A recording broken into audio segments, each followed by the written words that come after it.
Kembali lagi bersama channel kita semua. Jika Anda suka, jangan lupa komen, like dan subscribe, serta bila Anda berkenan, aktifin subtitlenya supaya ada tulisan teksnya. Kita langsung ke ceritanya. Perintah Kaisar Naga. Bab 6048-6051. Melarikan diri. Dev mengabaikannya, pedang penebas naganya berkelebat semakin cepat. Ia haus darah, kekuatan kekacauannya hampir habis, dan ia terluka di banyak tempat. Wang Cai juga terluka parah, apinya meredup cukup banyak. Tepat ketika keadaan berada pada titik paling genting, teriakan perang yang memekakkan telinga tiba-tiba terdengar dari arah lembah iblis surgawi. Saudara Chen, kami telah tiba. Raja beruang punggung besi memimpin sisa-sisa pasukan perlawanan ras iblis, menyerbu dengan kekuatan dahsyat. Meskipun jumlah mereka kurang dari 20.000, dan setiap orang terluka, tapi momentum mereka seperti gunung yang runtuh dan tsunami. Para prajurit iblis. Hari ini adalah hari kita membalas dendam atas dendam darah kita. Ikuti aku dan bunuh. Raja beruang berpunggung besi meraung, berubah menjadi beruang hitam sepanjang 10-33 meter, menyerbu barisan musuh, menghantam puluhan penjaga dewa hingga terpental dengan satu pukulan. Tetua rusa juga mengungkapkan wujud aslinya, seekor rusa putih raksasa, tanduknya memancarkan cahaya putih lembut dengan khasiat penyembuhan, dengan cepat memulihkan luka para prajurit iblis dalam jangkauannya. Luigi berubah menjadi bayangan hitam, menyelinap di antara barisan musuh, setiap kemunculannya merenggut nyawa seorang jenderal dewa. Kalian. Dev merasakan kehangatan di hatinya, tetapi kemudian meraung, siapa yang mengirim kalian? Kembalilah. Raja beruang berpunggung besi tertawa terbahak-bahak, Saudara Chen. Ras iblis kami tidak memiliki tradisi meninggalkan para dermawan kami. Kita mati bersama. Ya, kita mati bersama. Semua prajurit iblis meraung serempak, siap mati. Kedatangan mereka untuk sementara mengurangi tekanan pada Dev. Namun situasinya tetap genting. Wajah yang mulia penekan iblis tampak muram, karena kalian semua mencari kematian, mari kita semua pergi bersama. Ia membentuk segel tangan, dan ratusan kapal terbang di langit secara bersamaan menyala dengan cahaya keemasan yang menyilaukan. 10.000 kapal berlayar serentak, hukuman dewa turun. Setiap kapal terbang melepaskan pancaran cahaya keemasan yang tebal, ratusan pancaran cahaya menyatu menjadi pancaran penghancur berdiameter 100 kaki, meluncur ke arah Dev dan pasukan iblis. Serangan ini cukup untuk memusnahkan dewa abadu sejati tingkat 8. Pupil mata Dev menyempit. Ia tahu ia tidak akan mampu menahan serangan ini, tetapi pasukan iblis di belakangnya bahkan lebih tidak mungkin untuk menahannya. Kekacauan, lindungi langit. Dev menggertakkan giginya, mengerahkan semua kekuatan kekacauan yang tersisa di dalam dirinya, memadatkannya menjadi perisai abu-abu besar di atas kepalanya. Wang Cai juga merasakan bahaya, meraung ke langit, tubuhnya menyala dengan api emas, yang semuanya mengalir ke perisai abu-abu. Boom! Sinar penghancur menghantam perisai abu-abu. Perisai itu bergetar hebat, retakan muncul di mana-mana. Dev mengerang, darah mengalir dari 7 lubang tubuhnya, tetapi dia dengan gigih bertahan. Saudara Chen. Raja beruang punggung besi, matanya merah padam, bergegas membantu, tetapi dihalangi oleh Raja Ular Perak dan Raja Elang Besi. Siapapun yang menghalangi jalanku akan mati. Raja beruang punggung besi mengamuk, menyerang kedua Raja Iblis itu dengan sembrono. Rusa tua mati-matian menggunakan kekuatan penyembuhannya, tetapi luka Dev terlalu parah. Retakan pada perisai abu-abunya semakin banyak. Tepat ketika perisai itu akan hancur, Luigi tiba-tiba muncul di samping Dev, menekan sebuah token hitam pekat ke perisai itu. Itu adalah pecahan token Raja Hantu. Aura pekat dari dunia bawah melonjak dari token itu, menyatu dengan kekuatan kekacauan, dan retakan pada perisai abu-abu mulai perlahan sembuh. Luigi, kau, seru Dev terkejut. Tuan Chen, hanya ini yang bisa kulakukan. Wajah Luigi pucat pasi. Kekuatan di dalam pecahan token Raja Hantu dengan panik menguras kekuatan hidupnya. Tunggu, sinar itu akan segera menghilang. Teriak Dev. Seperti yang diharapkan, sinar penghancur itu mulai melemah. Bahkan perahu terbang pun membutuhkan waktu untuk mengisi daya setelah serangan seperti itu.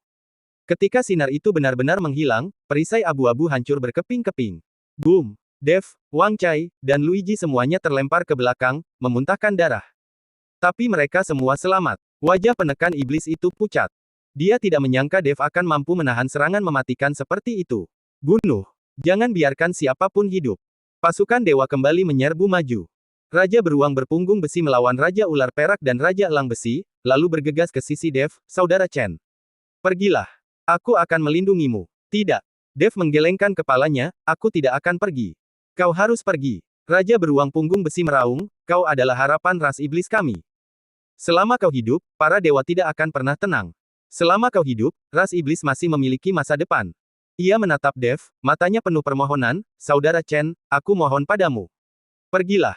Dev melihat tekad teguh di mata Raja Beruang Punggung Besi, dan hatinya terasa sakit. Ia tahu bahwa Raja Beruang Punggung Besi siap mengorbankan dirinya. Tuan Chen, mari kita pergi. Luigi berkata lemah, selama bukit-bukit hijau masih ada, selalu ada kayu bakar untuk dibakar. Dari kejauhan, bala bantuan dewa lainnya tiba, dipimpin oleh seorang dewa abadi sejati tingkat 7, seorang dewa terhormat yang datang dari wilayah yang tidak dikenal. Jika mereka tidak pergi sekarang, mereka benar-benar tidak akan bisa pergi.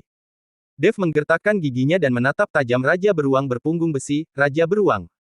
Harap hati-hati. Ia menyimpan Wang Chai, menopang Luigi, dan berubah menjadi aliran cahaya, terbang menuju kedalaman lembah iblis surgawi.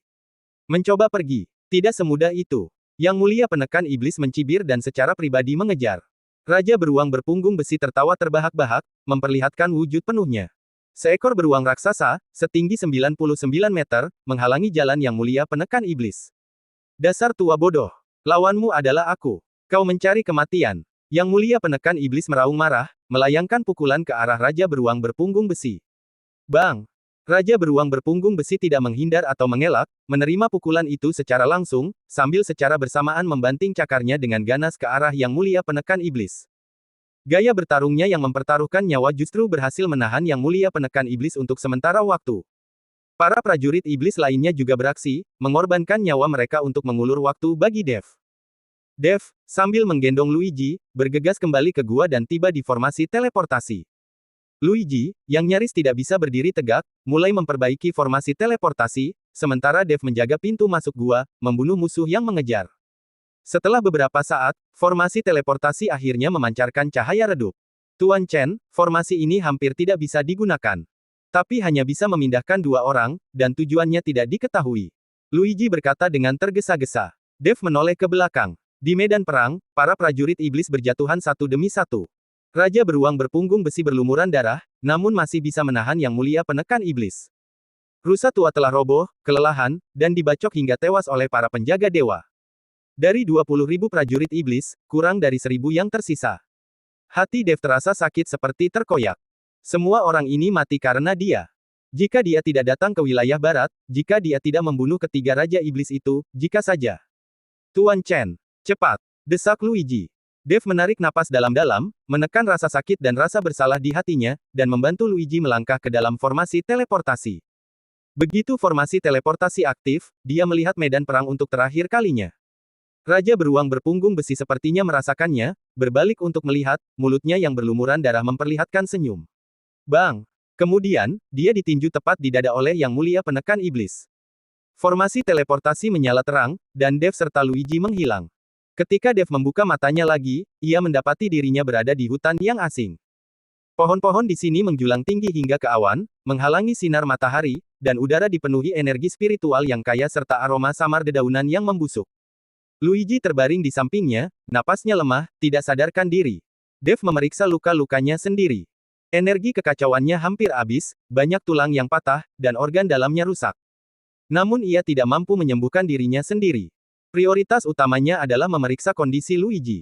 Kondisi Luigi lebih buruk. Kekuatan hidupnya hampir habis, dan jiwanya rusak parah. Jika bukan karena konstitusi khusus klan hantu, ia pasti sudah lama mati. Dev mengambil semua pil penyembuhan dari cincin penyimpanannya dan memberikannya kepada Luigi. Kemudian ia menggunakan sisa kekuatan kekacauannya untuk menstabilkan luka-luka Luigi. Setelah melakukan semua itu, ia ambruk ke tanah, menatap langit. Senyum terakhir Raja Beruang Berpunggung Besi dan tatapan tak kenal takut para prajurit iblis terus terlintas di benaknya. Maaf. Maaf. Dev bergumam pada dirinya sendiri. Ia belum pernah membenci ketidakberdayaannya sebanyak sekarang. Seandainya saja ia lebih kuat, seandainya saja ia bisa menembus alam dewa abadi sejati lebih cepat, seandainya saja. Tapi sayangnya, tidak ada seandainya. Dalam pertempuran ini, perlawanan iblis hampir sepenuhnya musnah. Beberapa ratus orang yang selamat bahkan tidak yakin apakah mereka bisa melarikan diri. Dan ia, meskipun selamat, dibebani rasa bersalah dan kebencian yang berat. Ras dewa, penakluk iblis, Yang Mulia Agung, api berkobar di mata Dev. Jika aku tidak membalas dendam, aku, Dev Chen, bersumpah aku bukan manusia. Ia duduk bersila, merawat luka-lukanya. Sementara itu, di pegunungan 10.000 iblis di wilayah barat, beberapa ratus sisa ras iblis, yang secara ajaib berhasil melarikan diri, bersembunyi di alam rahasia jauh di dalam pegunungan, dipimpin oleh beberapa jenderal iblis. Mereka menghitung jumlah mereka. Dari 20.000 pasukan, hanya 327 yang tersisa. Masing-masing dipenuhi luka, mata mereka dipenuhi kesedihan dan kebencian. Raja beruang punggung besi telah mati. Tetua rusa telah mati. Begitu banyak saudara telah mati. Seekor iblis serigala muda berlutut di tanah, menangis tak terkendali. Seorang jenderal iblis berkata dengan suara berat, "Mengapa kau menangis?" Raja beruang dan saudara-saudaranya mati melindungi Tuan Chen. Mereka mati untuk masa depan ras iblis. Kita harus hidup. Hidup dengan tekad mereka. Suatu hari nanti, kita akan kembali untuk membalas dendam atas semua rekan kita yang gugur. Semua prajurit iblis menyeka air mata mereka kembali menyala dengan semangat bertarung. Ya, balas dendam. Balas dendam untuk Raja Beruang. Balas dendam untuk semua saudara kita yang gugur.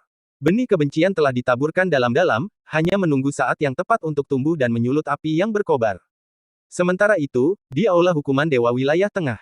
Yang Mulia Agung melihat laporan pertempuran dari wilayah barat, wajahnya muram. Dev ini. Dia melarikan diri lagi. Yang Mulia Agung berkata dingin, namun, pasukan perlawanan ras iblis hampir sepenuhnya dimusnahkan, yang dapat dianggap sebagai pemutusan salah satu lengannya. Dia merenung sejenak, lalu memerintahkan, sampaikan perintah untuk mengintensifkan perburuan. Dev, yang terluka parah, pasti akan mencari tempat untuk menyembuhkan diri. Perintahkan semua pasukan untuk menyelidiki secara menyeluruh kultivator asing, terutama mereka yang terluka parah yang tingkat kultivasinya berada di antara alam dewa abadi dan alam dewa abadi sejati. Juga, kirim orang untuk menyelidiki titik akhir formasi teleportasi itu. Formasi teleportasi klan hantu. Sepertinya masih banyak rahasia yang belum kita ketahui tentang surga ke-13. Yang Mulia Agung berkilat dingin, Dev, kemanapun kau melarikan diri, aku akan menemukanmu. Saat itu, aku sendiri akan mengambil jiwamu dan memurnikannya menjadi kristal untuk menenangkan roh 5 yang mulia di surga. Sementara itu, Dev telah memulihkan diri selama sehari penuh, hampir tidak pulih dari sebagian kekuatan kekacauannya. Ia membuka matanya, menatap Luigi yang masih tak sadarkan diri di sampingnya, dan mengerutkan kening dalam-dalam. Napas Luigi sangat lemah hingga hampir tak terasa. Aura dingin yang khas dari klan hantu perlahan-lahan terkuras dari tubuhnya. Dev tahu bahwa jika ia tidak segera bertindak, temannya, yang telah menemaninya sejauh ini, mungkin tidak akan bertahan 3 hari. Aku perlu menemukan cara untuk menyembuhkan luka klan hantu dengan obat atau teknik kultivasi. Dev bergumam pada dirinya sendiri, indera ilahinya menyebar keluar. Hutan ini benar-benar berbeda dari gurun tandus di wilayah barat. Energi spiritualnya begitu padat hingga hampir mengembun menjadi kabut, dengan pohon-pohon kuno menjulang ke langit dan tanaman merambat melilit segalanya. Banyak pohon memiliki bentuk yang belum pernah dilihat Dev sebelumnya. Seperti yang pernah terlihat sebelumnya. Beberapa batang pohon ditutupi pola aneh, dan beberapa cabang memancarkan cahaya redup. Saat Dev hendak menjelajahi lebih jauh, tubuh Luigi tiba-tiba bergetar hebat. Luigi meringkuk kesakitan, mengeluarkan erangan tertahan. Dev buru-buru menyalurkan energi kacau ke tubuhnya, hanya untuk menemukan bahwa energi itu ditolak oleh konstitusi klan hantu Luigi. Sial! Dev menggertakkan giginya, tidak yakin apa yang harus dilakukan, ketika dia melihat Luigi perlahan membuka matanya. Mata itu benar-benar hitam, tanpa bagian putih, sedalam jurang tak berdasar. Aura Luigi telah berubah. Bukan lagi perasaan dingin namun rasional seperti sebelumnya, melainkan dipenuhi energi primal, ganas, dan kacau. Luigi, kau baik-baik saja. Dev dengan hati-hati mundur setengah langkah. Luigi tidak menjawab, tetapi perlahan berdiri, tubuhnya terpelintir dalam posisi aneh, persendiannya berderak. Ia menengadahkan kepalanya, seolah sedang mengendus sesuatu, kilatan merah muncul di mata hitamnya. Klan hantu sedang memanggil. Suara Luigi serak dan parau, sama sekali tidak seperti suaranya sendiri. Apa? Jantung Dev berdebar kencang.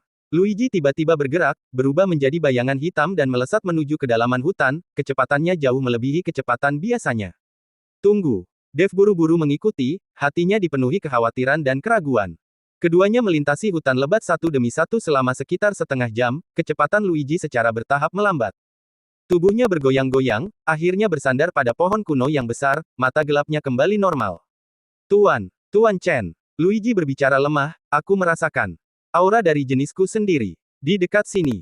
Apakah kau yakin? Dev menopangnya. Luigi mengangguk tegas, menunjuk ke belakang pohon kuno, di sana. Ada lorong menuju bawah tanah.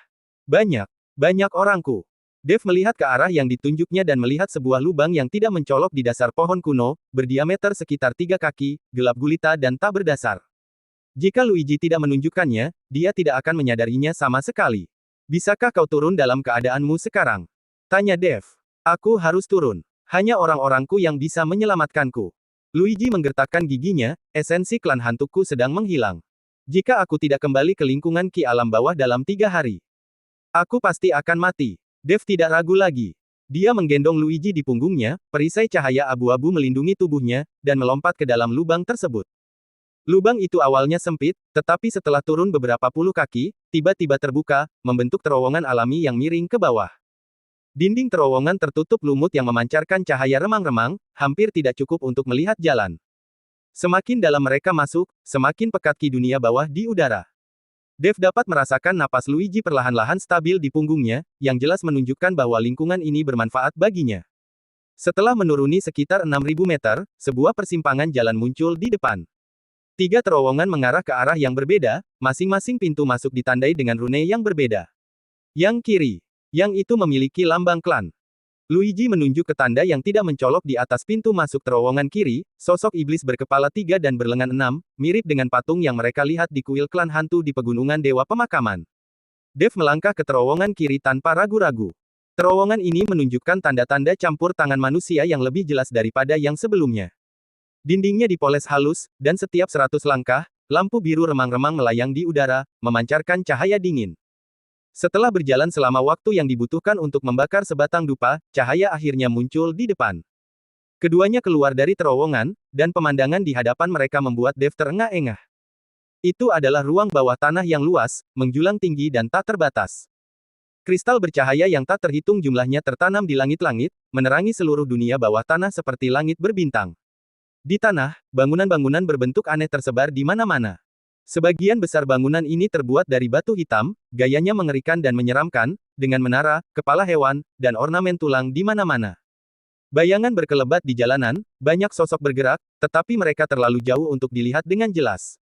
Ini, kota bawah tanah klan hantu. Gumam Dev. Luigi gemetar karena kegembiraan, benar, ini adalah gaya arsitektur unik dunia bawah tanah klan hantu, bangsaku, mereka masih hidup. Tepat saat ini, perubahan tiba-tiba terjadi.